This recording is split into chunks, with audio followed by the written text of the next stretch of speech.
weird time for us today. I'm still in my 500,000 doctor visits a week as I'm trying to sort out my back issues. So thanks for flexing with us. But it's good to have you back. And if you are here for the first time, this is a call-in show, and you can call in and you can talk about you. And when you talk about you, we're all going to learn from you about you, and but not only you, the stuff you talk about. Because here's the way this show works: people come in and call in, and they call about they talk about whatever it is they're dealing with, and it may be themselves, it might be another person. Of course, when you're dealing with another person, you're always dealing with yourself too.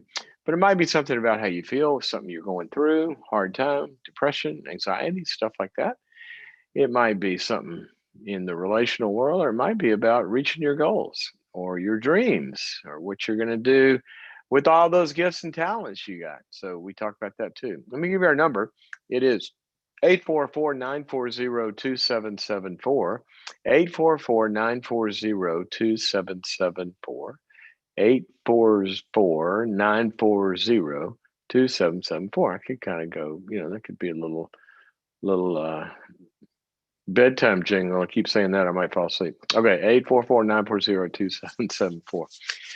And that's how you get on the program. A couple of announcements. We've got a couple of workshops coming up, depending on, I guess, there probably a lot of people that both of them might fit, but probably one or the other for a lot of you.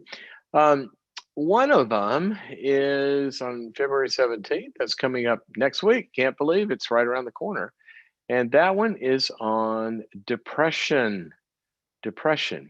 If you struggle with depression, or you are struggling with depression, or you have, and you want to find out more about it so it doesn't come back, or you love someone or know someone that needs this kind of deep dive, I guess, into all things, information about where does it come from? Why sometimes people get down and they can't get back up? And what's the difference in depression and going through a hard time, or, just a tough season, or something that actually needs to be treated and probably, is not going to just, just going to snap out of it real quickly. What are the reasons for that? A lot of times people get depressed and they go, well, what's wrong with me?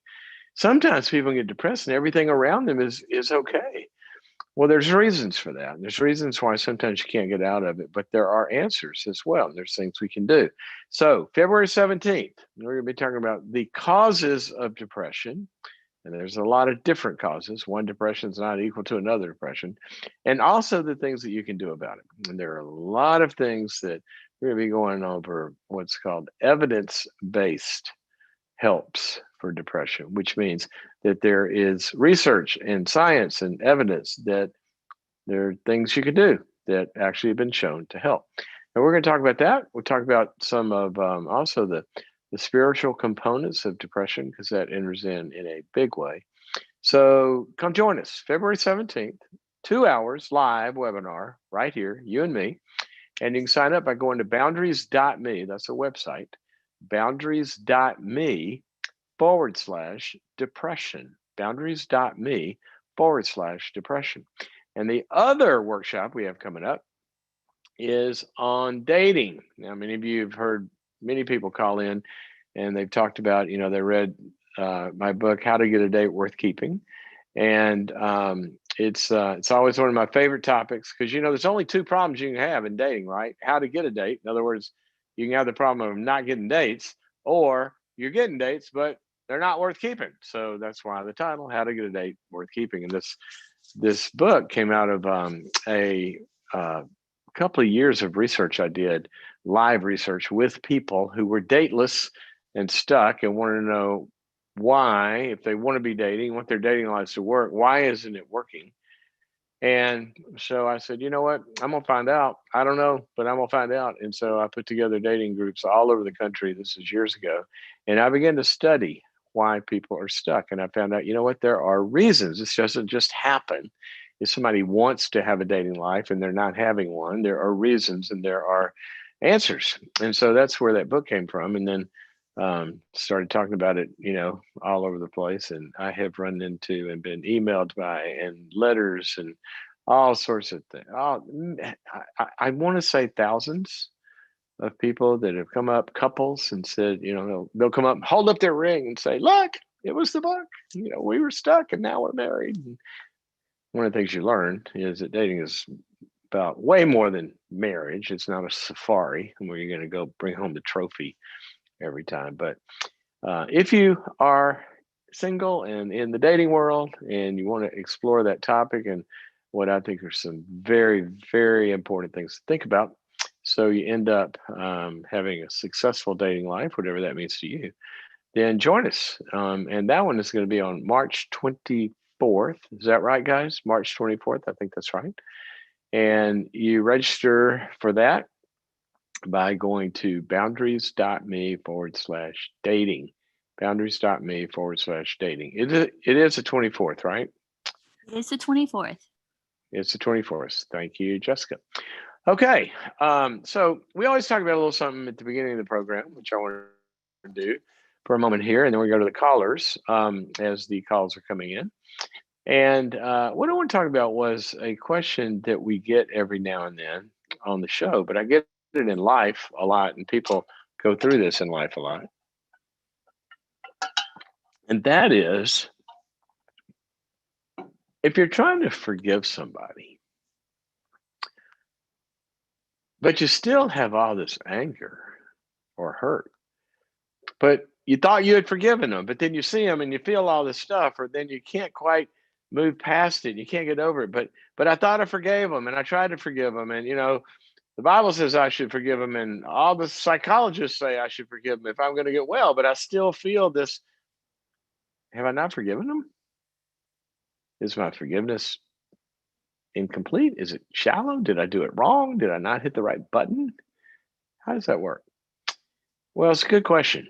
It is a good question. And sometimes having emotions after we have forgiven somebody, it can be a signal that there's a little more forgiveness work to be done, depending on the kinds of emotions they are. And sometimes the emotions can actually be a sign that you have forgiven them if they're a different kind of emotion sometimes. So, what does that mean? Well, let's start with, let me just start with an analogy. Okay. Let's say that you and I are out there and somehow, I don't know how this would happen, but somehow we just get in a big argument, and then we get in a really big argument, and it turns into a bigger argument, and you do something you've never done before. You just punch me out, right? Right there, right in the kisser. Isn't that what they called it in old movies? They smacked him right in the kisser. Okay, so you knock me down, and I'm out of it, and I got a big old shiner like you used to get in elementary school when when the bully would challenge you and you had to stand up to him or whatever that was back in the old days. Um, Elementary school was tough where I went. Why did that memory come up? Anyway, let's just pretend somebody does something to somebody. Okay, let's say, even you get mugged, but I'm looking for something physical here, right? I know there's emotional stuff, but let me give you something physical to make the analogy. So let's say somebody gets mugged and they actually get stabbed. All right. So then they are recovering, and you got PTSD and you got all this trauma and everything, and you're recovering. And then somewhere along the line, you find out that all the mental health people tell you, well, you're going to have to forgive that person. And at first, it sounds, it's like, how's that possible? Right.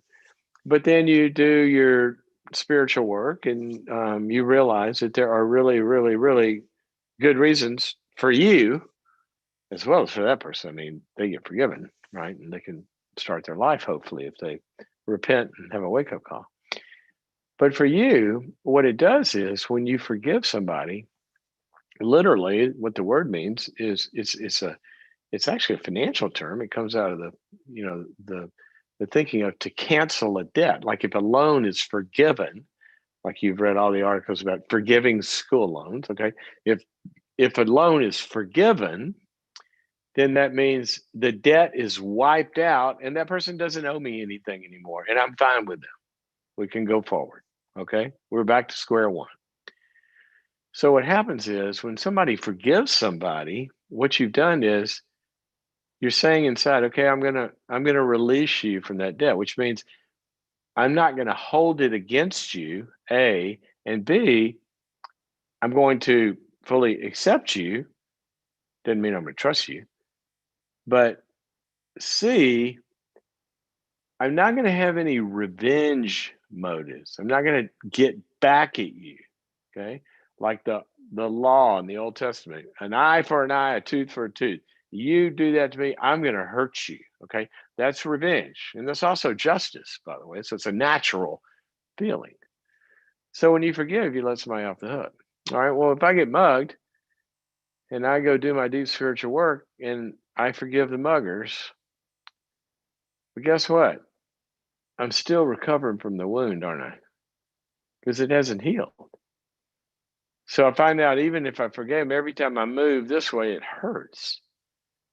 Or I still have to go, drunk driver hits me, for example. I forgive him, but I've still got to go to rehab. I actually had that happen. I had, and probably the back problems I'm going through right now are related to I got rear-ended by a drunk driver. I was sitting at a stoplight and he hit me going about 50, 60 miles an hour. And I flew through no, sorry, to say three intersections, three different streets. I don't know how many lanes. Is it right out near LAX, in between LAX and the 405 freeway? And anyway, I've forgiven the guy, but I still, I'm probably what I'm going through right now probably has something to do with it. That's what the doctors say. Well, it's like that in relationships too, in people. Sometimes people do something to us and we have to forgive because it sets you free. See, when you forgive somebody, you're not carrying them around anymore. You've let it go. And people that hold on to stuff, sometimes for decades, they can't let it go. They're stuck. I had a friend who uh, whose parents got divorced. I remember we were probably in the 10th grade, maybe, and lost touch with them, for a long time and ran into them. And I knew their parents well and ran into them probably 10 years ago and asked about their parents. And her dad had moved on and was doing fine, but they said their mother at 70 years old was just still stuck. All she could talk about was how he did her wrong. This probably happened when she was, what, 40, maybe? She couldn't let it go. She couldn't forgive him. So to forgive means to let it go. But that doesn't mean that you're not going to continue to have to process hurt and pain. So when I said it depends on the kind of emotions, if you have vengeful emotions, you want to hurt somebody and you're planning on it and given the chance you would, that means I'm still stuck. But if I've really released them, then I go into the pain and grief emotions, and that's anger and sadness and woundedness and all that kind of stuff. But the good things about those emotions, they are healable. See, that's why forgiveness opens the door. Because once you let go of something, then you're in a process of grief and you're in the process of healing. If you're holding on to something, you're in the process of negative toxicity seeking revenge. So the answer to the question, you can forgive and still have anger and stuff to work through. And that's okay. That doesn't mean that you haven't forgiven. But we always have to check our spirits.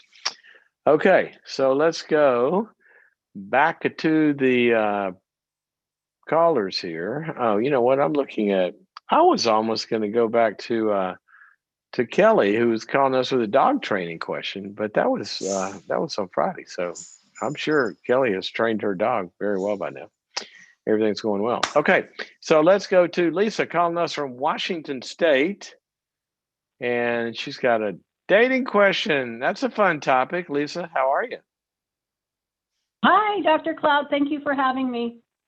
You're very I welcome. love your What? bound I love your boundaries in dating. I have been doing that for about a year and a half. I've probably had about 90 dates. Now, wait a minute. Boundaries in dating or how to get a date worth keeping? That sounds more like how to get a date worth keeping. Well, well, I've done both. I've read both, so I love Oh, your read book. both? Thank you. Well, good. So 90. Go, I have girl. been, You might be my woohoo! dating trophy winner of the at least the last however long. I don't think anybody's called in. It's been on 90 dates in the last year. And in COVID, that's impressive. You should do It seminars. is. It is. Um, So my question is, I've met a very nice man. We're both 57, 58. And we're older in life, and our kids are grown. He recently, wait a a few minute, months wait a ago, minute, wait a minute, wait a minute, wait a minute. Don't go calling 57. No, you're gonna hurt my feelings, but go ahead. I know, Just I feel don't like do I'm that. 25, but There you go. the There number you go. says different. Yeah. I know, well, numbers. I've met 25-year-olds that are old crotchety curmudgeons, right? So 57's Well, not we'll old. talk about those in a I'm minute. glad you're out there dating. So what's going on? You found this guy, y'all like each other. How long you been going out? Yes. Or not going out? Um, no, we're seeing each other exclusively after 3.5 months or so, and Yeah? yeah, we're moving forward. He lost his wife. He Yeah? was married to her after 37 years. And Wow. I have a couple questions. How do I Yeah? know I'm just not a fill-in for his wife? Because we seem to have a lot of similarities, things we like, how we do things. And my second question is, we both have children, and they're the same ages, a boy and a girl, 32 and 34. We both have them. His kids are not on board. They feel that dad's moving on too soon, even though before their mom died, she spoke to them. Dad needs to find somebody. He's not good, but by himself, and that's what she wanted for him. She But called it, right? She said, Dad doesn't do well by himself. Adam yeah, in she that was, Garden of Eden, it is not good for this man to be yeah, alone. That's what she, yeah, wow. What a gift she gave him. yeah. And this weekend he showed me a letter that she had written him, and it states Yeah. right in the letter, you need to move on. We had a wonderful life together. I want you to continue your life. Wow. So what's wrong with the kids? Or what's wrong with them? Maybe nothing's wrong They with them. think he's moving on What's too wrong fast. with this scenario for them? What is too fast? Um, well, we're dating exclusively for like 3 months, and I spend time with him at his home. Yeah, but what is the kids are saying he's moving too fast? You mean has it been with you long enough to be exclusive, or he shouldn't be with anybody because it hadn't been long enough since mom died? Which one are they saying? He shouldn't be with anybody. He shouldn't be with anybody. Okay, why? When did she die? She died about 6 months ago. Oh, that's fast. It's not long. That's not long. How long was she sick? How long did they know she was dying? She was battling ovarian cancer for 12 years. How long did they know? She was. How long did they know she was dying? Sometimes you can be battling cancer, but death really, you know what I mean? It's like now we know we're really going to lose her. Right. When did that start? Well, she was a nurse, so she knew that ovarian cancer, the type that she had, was not curable. So right, they did a lot of Let me ask it a different way. When did he start grieving? When did he start grieving her is what I'm after. From what he tells me, he started grieving 12 years ago. Yeah, it doesn't. Okay. I mean, I understand that. But that's different than what I was asking. Okay, I don't know him. I don't know you. But that's fast. That's fast. Yeah. That's fast. Yeah, that's fast.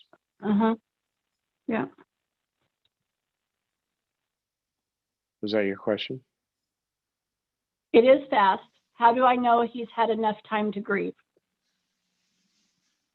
If he's done the grief.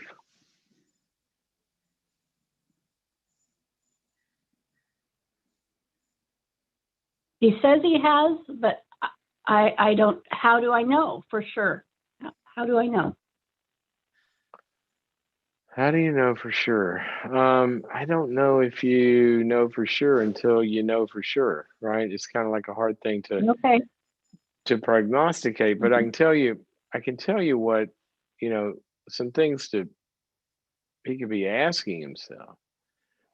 Okay. You know, grief is a process where you have a lot of different emotions that you go through. It doesn't mean the stages always happen like the old book said they were supposed to. They really don't. But it does mean it does. Hi, Finley. It does. My dog just showed up. That's what happened here. Um, it My does dogs are here mean too. So. it does mean that he's really, really, really sat with and faced the dark reality of that she's gone and that he is without her and really without anyone in that spot. See, that's the reality that's got to make for the empty space that can be grieved and worked through and healed so that space is now open and available, you know, and he really can be present and invested in and with somebody. Now what happens sometimes, the problematic side of this is you get what's called the rebound, right? Where Mm-hmm. in order to kind of avoid all of that pain, then somebody gets in a new relationship and we get in a new relationship. What happens? Well, it's, you know, positive, you know, drug trips happen in the brain. I mean, good. I mean that in all seriousness. You know, in a new relationship, there's Mm-hmm. bonding hormones and and Mm-hmm. and all of, you know, endorphins and you know, it's good stuff. Well, like any pain, when you take medicine, you don't feel the pain. So sometimes a new relationship blocks people from going through what they need to go through. And then it can just resurface in a lot of different ways. And then the scariest one is when they wake up and they realize, I really don't know this person. And I don't know this person because parts of me weren't available when we were together.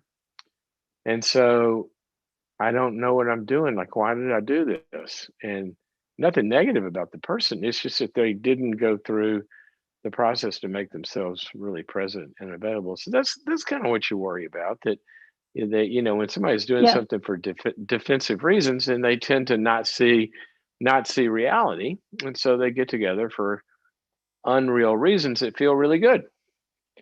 So I think the best there's two things that I would want to just see. I would just want to know, how has he grieved? What's it look like? Where are the tears? You know, Well, there where's are tears. Even when I'm there, he'll run across something in the house. Mm. So this weekend he ran across a journal that he kept while he was taking care of her in her final days. Oh wow, And he opened that, and the tears just came streaming out. that's that's that's really really good. That's really good, and it also says he's not done, right? It And he does. won't be done. It does. He won't. It doesn't mean you got to be totally done before. I mean, because people lose people, and they can be happily married to a new spouse, and then anniversary comes along or something like that. It's going to trigger. It's like the forgiveness thing I was talking about moments ago. It's going to trigger stuff. So I'm not saying just because he still has feelings that he hasn't grieved. I'm just saying the more active they are and alive they are, he just needs to give those a space, okay, and not let the new relationship keep him from embracing. That's more the issue. All right. Now the second issue is, you guys, give yourself time. There's no hurry. That's my motto. All right. There you go. Because you're young. I told you that. I already told you that. You got a long time to go. Right? Oh, I just lost him. Oh. No? Well, thank you very much, Dr. Cloud. Okay. Give its grief space, give it its room, give it its work, and give this relationship a good enough time so you guys really know that you are picking each other as you really are and not in some sort of, a rebound or something else. Okay. Thank you for your Yeah. call. It's a good one. It's a good one, Lisa. A lot of people can relate Okay. to that. Not only about death, but a lot of people relate to that about divorce. A lot of times people after a divorce, they hop in to the next relationship and they're really not done. They haven't grieved. They haven't grieved. And Lisa mentioned one other thing that I didn't comment on because I just forgot about it when we got into the conversation. But she said, that she's a lot like his former wife, and people go, "Oh, well, he's just trying to, replace and avoid." That's not necessarily true. I mean, if somebody likes a certain attributes, right? Then why wouldn't they continue to like those attributes in somebody? So the fact that somebody reminds somebody of somebody, that doesn't necessarily mean anything bad. It means, gosh, I liked it once, I'm gonna like it again. Right? What's wrong with that? It's not a bad thing. But if it's defensive to keep from having to lose the first one because we rebounded, that's more the issue. All righty, we're going to go to Jane, who's calling us from our international caller of the day so far from Ontario, Canada. Jane, welcome to the program. Thank you so much for having me. I've been looking forward to speaking with you. No, you're welcome. Glad you're here. How can I help you? Thanks. Well, long story short, back in about November, my husband told me that he was having some feelings for somebody else. So we've since then have decided to go for marriage counseling. And I'm just having a really hard time getting past this. We both decided that we want to work on things, but there's moments where I just find it very difficult to let it go. And I get, sorry, I have a hard time. Sorry, I lost what you said. You said you decide you want to work on it, and then you said something else and I missed it. What was it? I just have a very hard time letting it go. I have moments where it just comes up again. I get very angry. I get stuck on certain details. Like I find myself going down little rabbit trails thinking, what's she like? Why is she better than me? That sort of thing.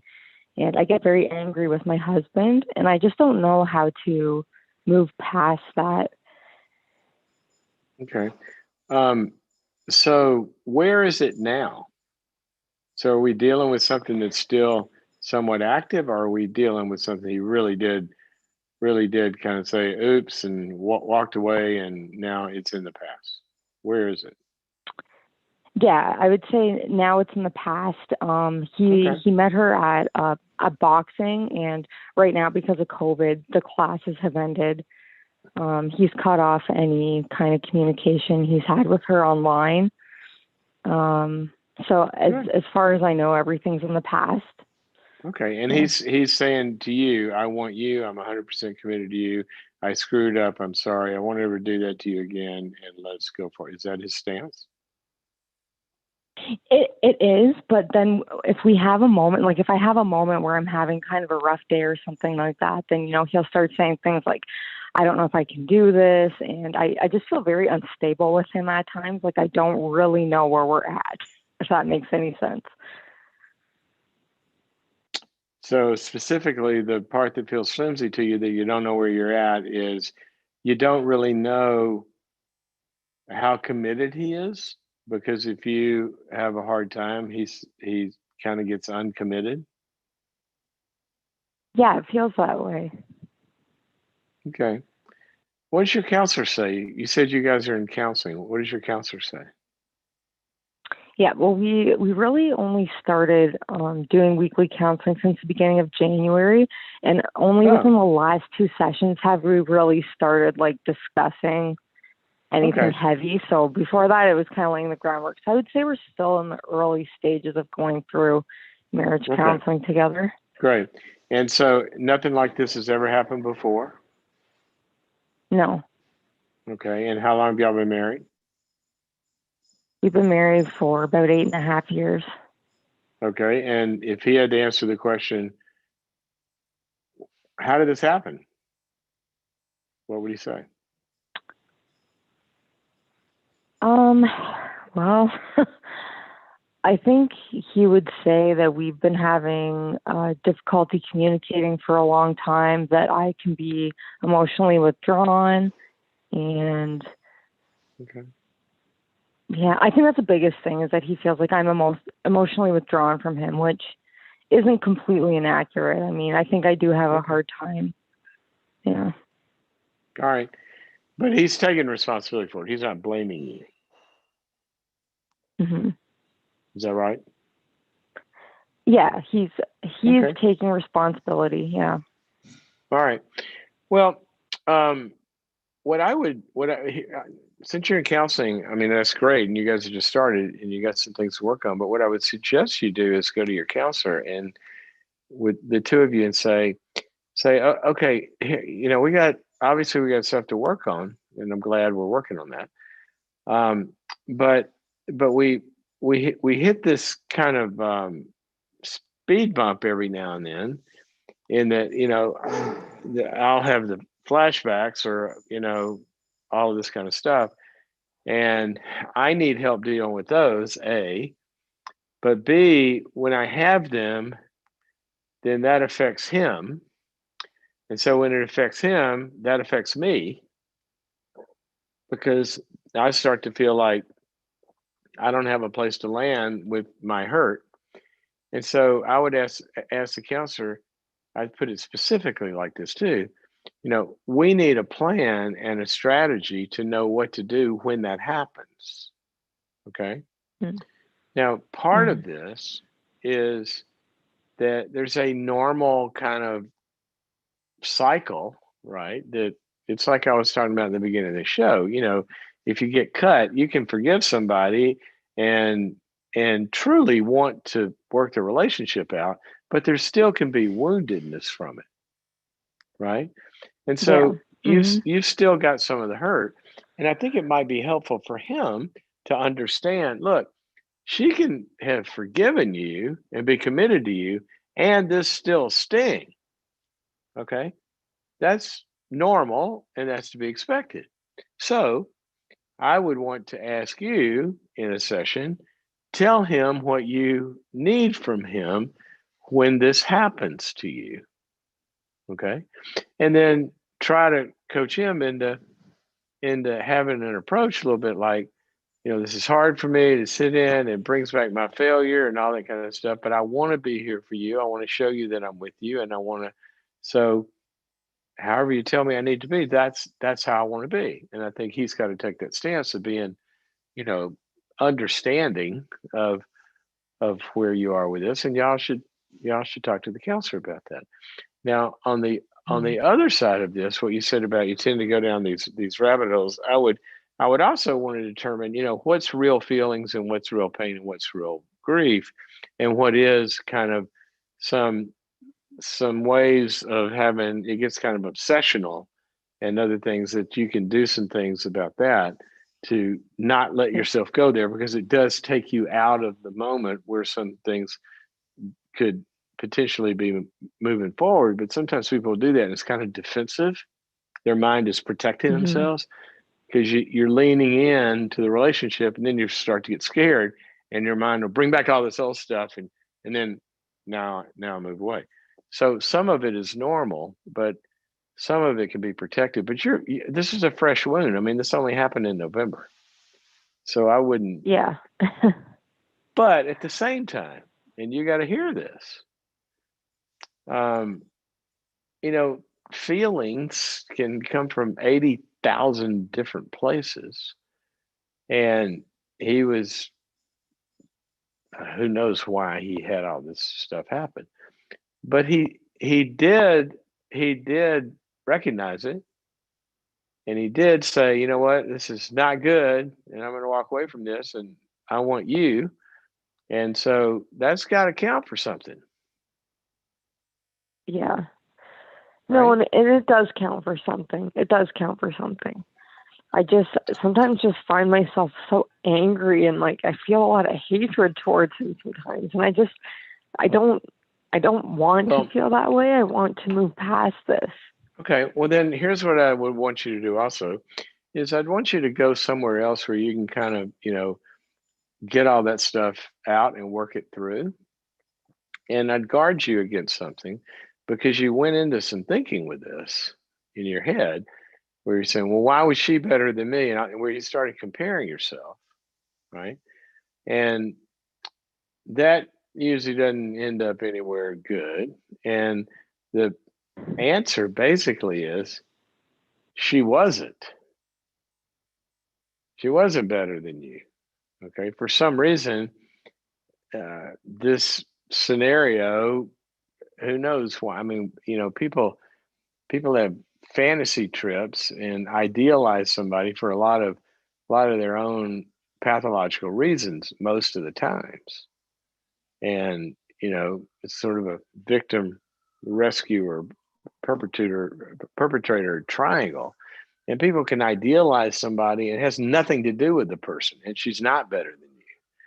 And so I would really caution you against doing the comparison trip. It's sort of like well, it happens all the time. So don't do that to yourself. She's not better than you. Okay. Yeah. He had a mind burp. All right. Yeah. But Yeah. that's a few of the things. That's a few of the things that I would go think about. But I'm glad All y'all are right. working Thank you on it. very much. Glad you're working on it. Thank you. Saving a marriage is a big, big, big, big, big, big victory when you do that. And he did save his marriage too. He did just have some feelings and walk away. And so that's a good thing. So uh, there you go. All right.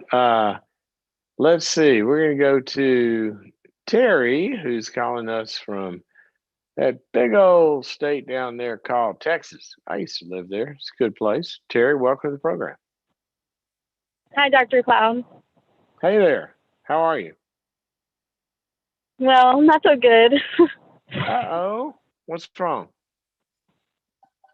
Well, I have my father. He's been an abusive man all of my life. I've watched my father abuse my mom physically, emotionally, verbally.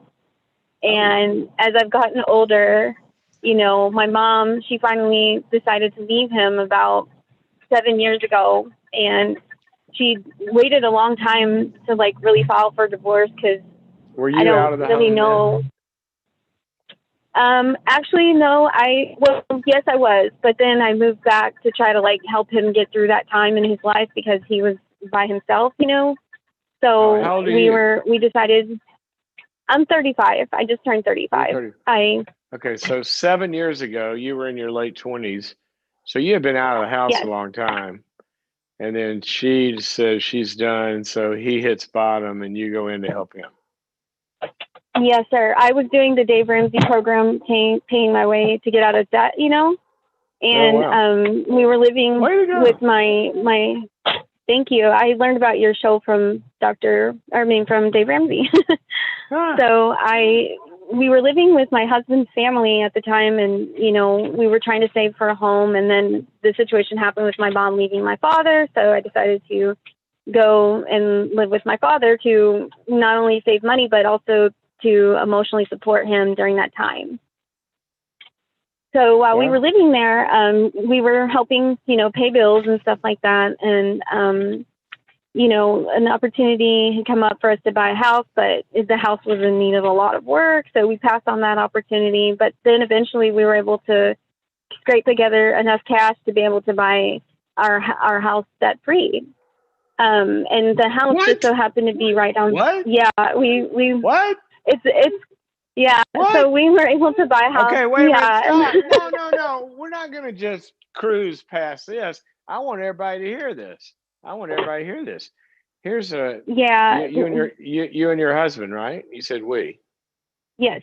Yes, my Okay. husband and I. Here's Yes, a sir. couple that had a bunch of debt, and so they go work Dave Ramsey's program. They get out of debt, and then they were able, by the new habits they established and a bunch of other stuff, get enough cash together to buy a house paid for with no mortgage.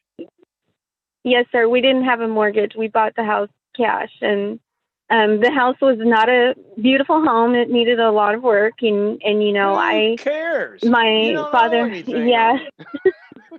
Right? yeah, that's true. That's true. But All right, so congratulations. he, So what's the thank question? you.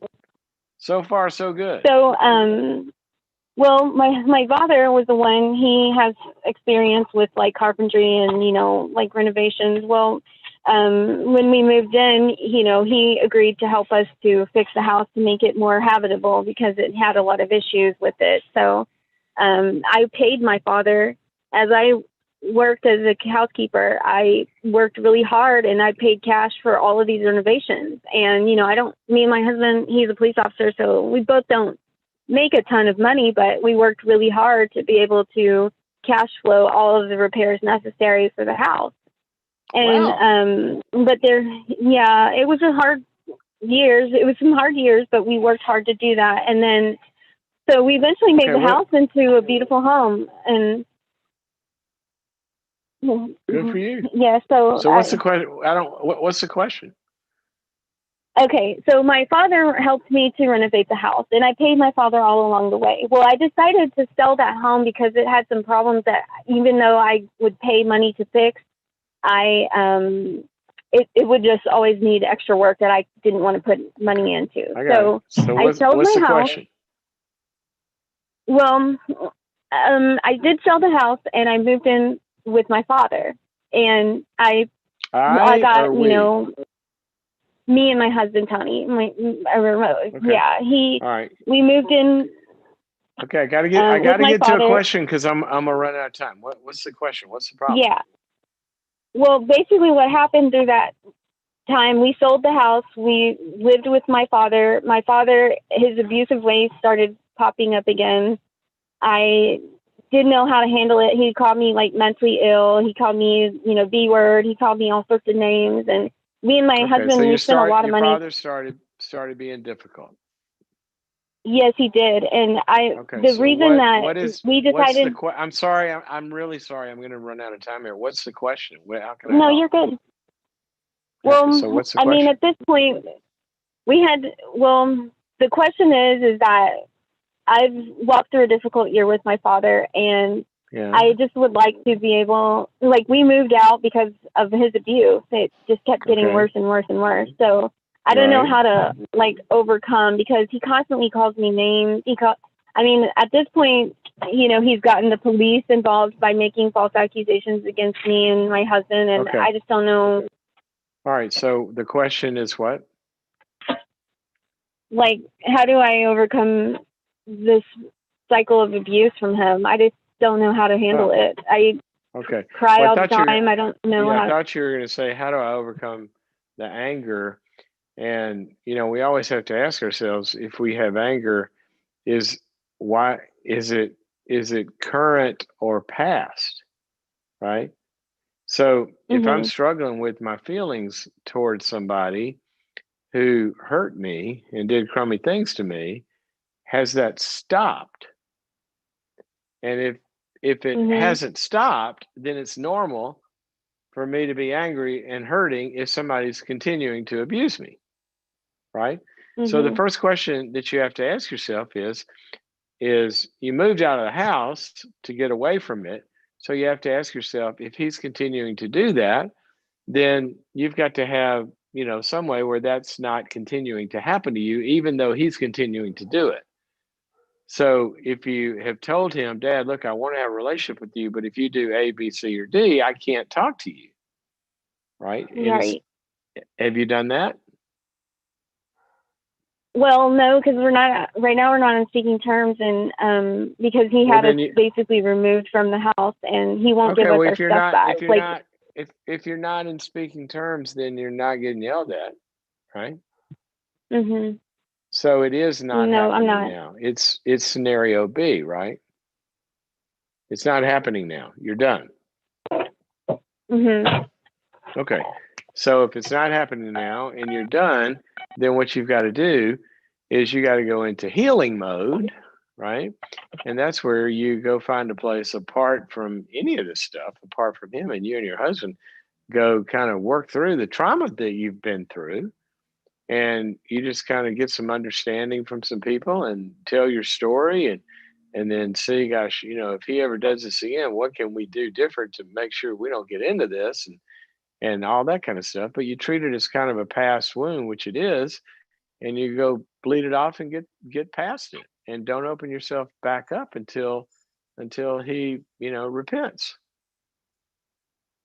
Well, I don't know if it's that simple though, because he still has about all of our stuff, and we may have to take him to court to pay for some of What? the Whoa, whoa, repairs whoa, whoa, that whoa, we did whoa, on whoa, the whoa, home. whoa, whoa, whoa, whoa. What part of what I just said changes because you have to take somebody to court? Because he's going to make a lot of character assassination Of type course, of remarks about of us. course, he's already doing that. Of course he is. But you don't have to listen to those. You don't have to It internalize still them. hurts though. It hurts a whole lot Well, because he makes that's it what very I'm telling personal. you. That listen to me. Listen though. Listen. Apparently that's kind of the game, right? So what I said was you've got to get away from it so you're not hearing any of that anymore or taking it in. Okay? And if you do, this is where the phrase "I'll only speak to you through my attorney" comes from. So when somebody contacts you, say, "Call my attorney," and you hang up, right? So you let your Mhm. attorney, that's what lawsuits are for. The Bible says the law is for the lawless. And sometimes if some people can't work out stuff according to the law of love, that's what the law protects you. That's what it's there for. And so I wouldn't engage in all of this stuff. You've got your suit, you've got your requirements, you've got what you want, you got your stuff, you got an attorney, you got the law on your side, and your attorney's going to go up fight your case for you. That doesn't mean you have to get hooked by your dad. You don't have to engage in Mhm. those conversations. Most you'll have to do is hear some testimony, maybe, but you stay out of Mhm. it if it's hurtful to you. Okay? Mhm. Yes, sir. I wouldn't This engage has as been long as really it's not going difficult anywhere. for all of us. It's I totally get it. I totally get it. But I'm just saying, when somebody's not interested in resolving something, then you have to be done talking. When they're interested in resolving something, that's when talking can happen with a good mediator that can help you get to a resolution. But if somebody's just wanting to attack and they're not looking to resolve, that's not the conversation generally that you engage with because you continue to get hurt. Okay. Thank you for Yes. Thank you for that lesson to everybody. Sometimes if things are cyclical and they're continuing to go on, you say, "How can I resolve how I feel?" Well, if I'm still banging my head, something's hitting me in my head, and I say, "How do I get over the headache?" Well, the first thing is I got to get away from the banging, right? And then I can worry about how you get over a headache. But right now, I got a headache because I'm getting pounded. So I got to put an end to the pounding, and then I can treat the headache. But we don't treat the headache while we're getting pounded, right? It's like that's what boundaries are for. Say, I can't talk to you if this is the way that it's going to be. Okay. Let's see. We've only how do we, Albie? How much time? Okay, we got a little time here. Okay, let's go to Lisa, who's calling us from Chicago. Lisa, welcome to the program. Hi, Dr. Cloud. I have a Hey there. question. Yes, ma'am. I was married for 24 years, and I've been in counseling, and I was married to a covert aggressive narcissist type of personality. The A books I've covert read, what? the therapist, What were they? A covert what? covert, aggressive narcissist is the Well, I book know I what all read. three of those words mean, so I think I know what you're talking about. So, not a Okay. nice guy. Okay. Not a nice guy. N- All that adds up to not a nice guy a lot of times, right? Right. And I was a big enabler for many years. And Okay. I was thinking I was saving my family. Recently he died young at 51 in June, And you've been and divorced how long? 4 years. Oh, only 4 years. You were married Four. how many? 20, We were married 24. 24 and divorced 24. 4. Okay. And then he died after 4 years. Yes. Okay. And partially that was part of the reason because of his lifestyle is why I wanted the divorce as well. What was his lifestyle? He was a binge drinker and he liked to use cocaine occasionally. Ooh, that can catch up to people. So, I mean, my counselor basically told me you did the best thing you ever could for you, which I'm healing from that. Yeah. My question is, the book I recently read is just like the wow factor. Everything I read into it pretty much has happened in my life. When we got divorced, he left abruptly. I asked for the divorce, but he took my daughters and just said, "You're coming with me." Since his death, I'm How trying old to are your daughters? figure. They're 22 and 23. How do you take 20-year-olds? Well, when we got divorced or the separation, they were still in high Yeah. school. He's, Oh, I mean, okay. a strong personality, very strong, manipulative personality. So I understand what happened. You mean he's loud and aggressive? Yes, very. Because people use that word sometimes, strong personality usually means somebody's loud and aggressive. It doesn't mean they're any It's stronger my than way or the anybody highway. else. It's basically right. I mean, Well, that's what he would say. that generally comes from enormous weakness, not strength. Right. Okay, but so now the I'm girls trying to agreed to repair this. my family.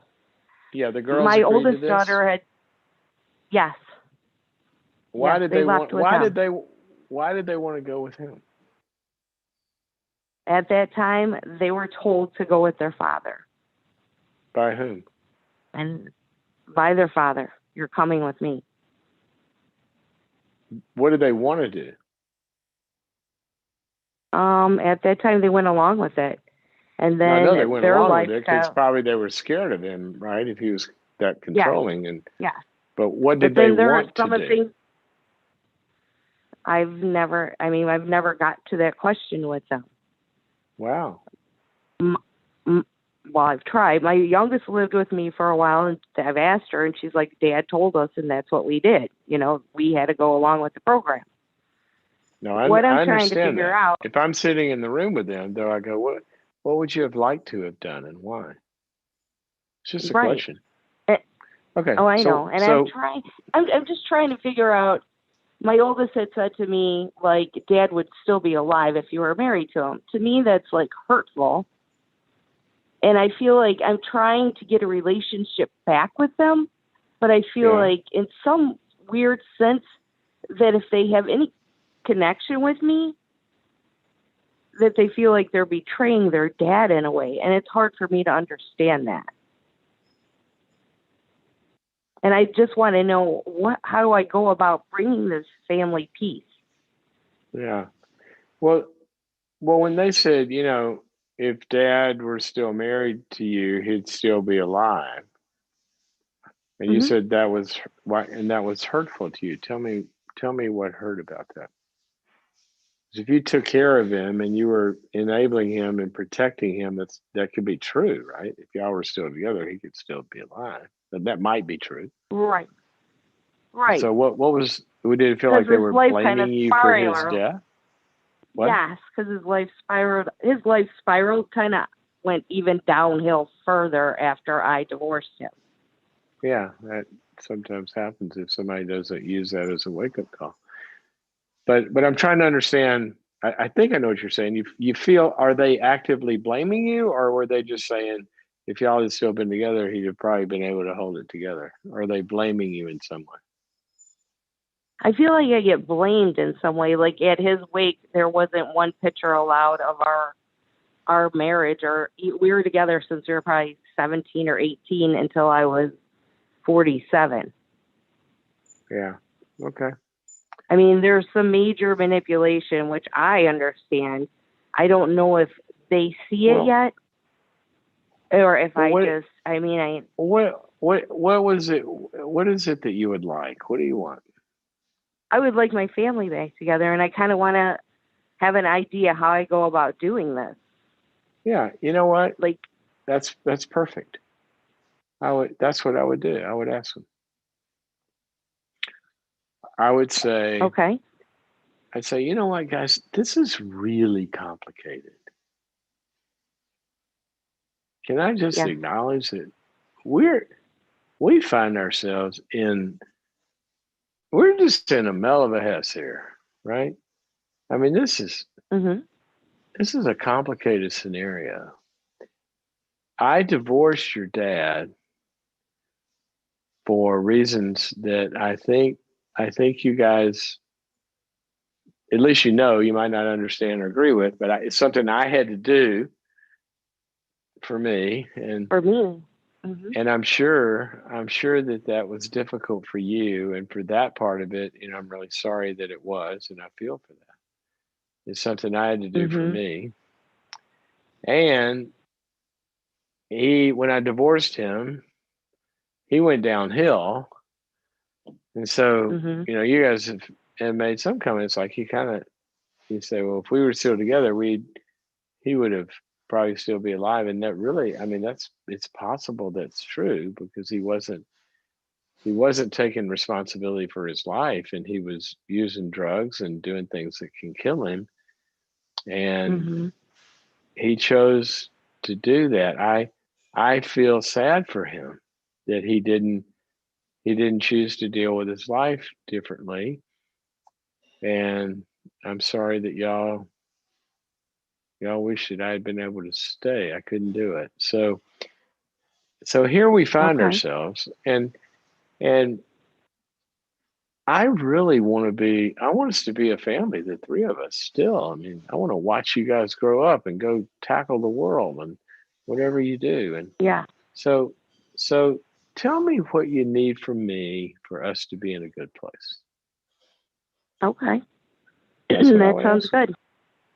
That's what I would Okay, ask I them. appreciate Be, that. It's been a just be long very journey. honest. It has been a Yes, long because I'm journey. in healing process as well. Of Well, course thank you you, are. Dr. Klaus. And they need to understand that. And it's not an either or. You need to say, look, I'm in a healing process. I went through hell with your dad. And Mhm. you're in a healing process because you come from a home that got broken up, and I understand that. So Right. we've each got our stuff to heal from, but let's try to do it together. How can I help? What do you need Okay. from me? Yes.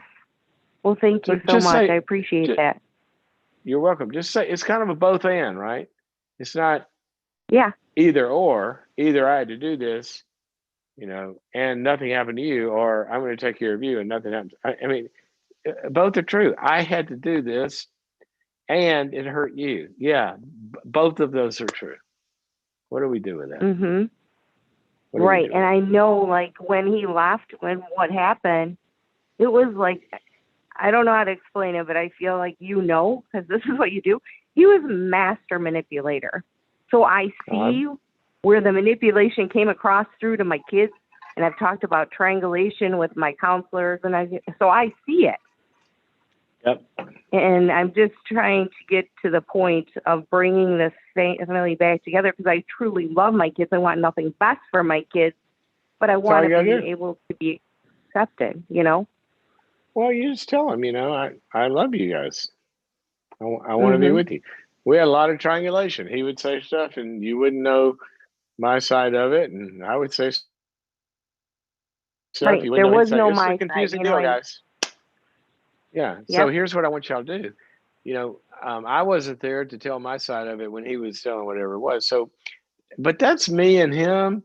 That girls, I want you to have your relationship with me and base your relationship with me on how we do together and how I treat you. And if I treat you crummy, you tell me. But let's leave him out Yeah. of this in terms of us. Let's have our relationship and let's Okay. go forward. And tell me how to do that. All right. I got to run. I appreciate your call and I appreciate your commitment to working this out with your daughters and going forward. Y'all have a lot of good years you can have together. Okay. We are we're out of town. We're out of time, but we got Bill who's been holding on here, and I got to go to Bill. Bill, welcome to the program. Hello, Dr. Cloud. I got a question. I was Wait a minute. married 30. Where's that accent from? I love that accent. I miss being home. Where are you from? Arkansas, God's country. Whereabouts in Arkansas? I'm Conway. I'm about a half hour outside Little Rock. Yeah, I know it well. I got my I had a knee replacement last summer, and I went to the University of Arkansas to have that knee replacement done. So I was down there for a while. Oh yeah, yeah. You weren't far from here at all. No, you got one of the best top knee surgeons in the world there. His name's Dr. Lowry Barnes, and I'm gonna give a shout out to him. And I went all the way to Arkansas to let him do my knee. And he did a great job. So anyway, I never need him. I hope you never need him because they're very needed sometimes, but it's no fun. I promise you. All right. So Bill, how can I help you? What's up? Okay, I was married 35 years. I've been widowed for 6 years. I've read your book, How to Get a Date Worth Keeping, and I'm back starting to date. And so after how many dates is it okay to be kissing? I mean, this has been 40 years since I've dated, and sexual purity is important to me. And so is kissing, I mean, so how do you, this would be my favorite question I've had in a long time. How many dates? Oh, how about 2.5? How's that? Is that a good number? By Dr. Henry Cloud. I've got you documented right here. Thank you. Point being, I don't know the answer to that. It's probably when you want to kiss her and she wants to be kissed. So why don't you make sure of that? I think that's the I think that's probably one of the most important factors there. But here's something to think about. Now, sometimes people start dating, and it's physical connection is not difficult to pull off. Sometimes instantaneously. I mean, you can see people have instant chemistry, and they go start making out immediately, and they wouldn't have a clue in the world who that person is. Right. So sometimes some of this physical stuff can really keep you from getting to know somebody and really knowing somebody. And so I would rather rather the kiss follow something more than just the physical chemistry. I'd rather have y'all kind of be talking about something significant. I just want you to get to know her. That's what matters to me. Yeah. Or you could just kiss her and say, well, we got that out of the way. Now we can talk. Yeah. Well, I agree because, sometimes kissing can kind of ratchet things up a level, that you may or may not want them to go. That's what it was designed to do, Bill. Well, yeah. Hey, I think keep in mind, it's 40 years ago, when I dated, So how did you do it back? How'd you do it back when? It seemed to work well then. You had a wife for a long time. So how'd you do it back then? Like first date, Well, I don't know, man. I don't know. I don't have any rules, but I do have some principles. And I the must have been principle a date is worth keeping. you must have been. You must have been. I'm sorry you Yeah. lost your wife too. But here's the deal. Look, what you don't want to do is you don't want to have the physical stuff be um, sort of pseudo connection, pseudo intimacy, because then you're not really getting to know somebody, and that can happen, and that can feel good, and all of a sudden you think, "Oh, this is feeling good," but you hadn't really taken time to. You got to just make sure you get to know her. That's what I care about. Sounds good. All right. So is she trying to hit on you there, Bill? Are you having to fight her off? Not anymore. Not anymore. No, It's a no. well. It sounds like you already answered the question. Well, no. Well, no. I mean, I did have a girl actually call me and ask me out. Which is fine, and now it's on the ego and all that. And we went out. Yeah, It that's good. didn't work out. Didn't work out as a thing, but it was kind of healthy. I mean, I had read your book, and Of course. yeah, actually survived the first one and everything. Hey, man. See if you can get a bunch of them calling you. It's a lot less work on your part. Yeah, yeah. All right, Bill. I got to run. Look. After said kiss occurs, I want you to call us back and tell us how it went. All right, you're on. All right. Maybe you guys can take a picture and post it for us. I'd like to hear her side of this. All right. Thank you for your call. It's good to talk to you. Oh my gosh, I love our audience. We have the best group of people here. We gather here every single day, guys. So come join us. Share the link with your friends. Obviously, we talk about a lot of stuff here. A lot of people can identify with. So share the show with your friends. You can download it as a podcast also on boundaries.me podcast is the name of it. I think. Is that what it's still called, Albie? It still is, right? That's what it's still called. Okay. I thought we were gonna rename it to the Dr. Cloud Show. That is upcoming. Upcoming. All right, but it's still boundaries.me.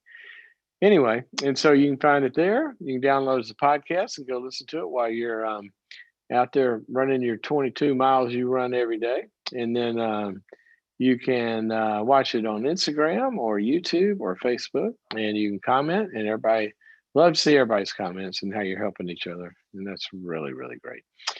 Okay, we're going to close with 2 reminders. We've got the depression webinar coming up. If you're depressed or know somebody that is, February 17th, right here, 2-hour webinar. Go to boundaries.me/depression to sign up for that. And we've also got a dating webinar coming up. Might interview Bill on that and ask him how that kiss went. And that's boundaries.me/dating. And that one's coming up in March. So if you can't attend either one of those on the live day, then you sign up for the live event. You can stream it afterwards on your own time. And the rest of you go to this website, www.boundaries.me, and become a subscriber. And then you get access to a bunch of courses on everything like we talk about here, except what date do you kiss her on? I don't have that course on there, Bill, but I'm going to have to add it to the boundaries.me menu, maybe. So we'll have to think about that. All right, guys, good to be with you. I'll be on an airplane tomorrow. So that means we'll be playing a best of program, I think. But those are fun. Tune in, share with everybody on Facebook and Instagram and YouTube and all the sites. And then we'll be back live again on Wednesday. Okay. See you guys then. Have a good one. Bye-bye.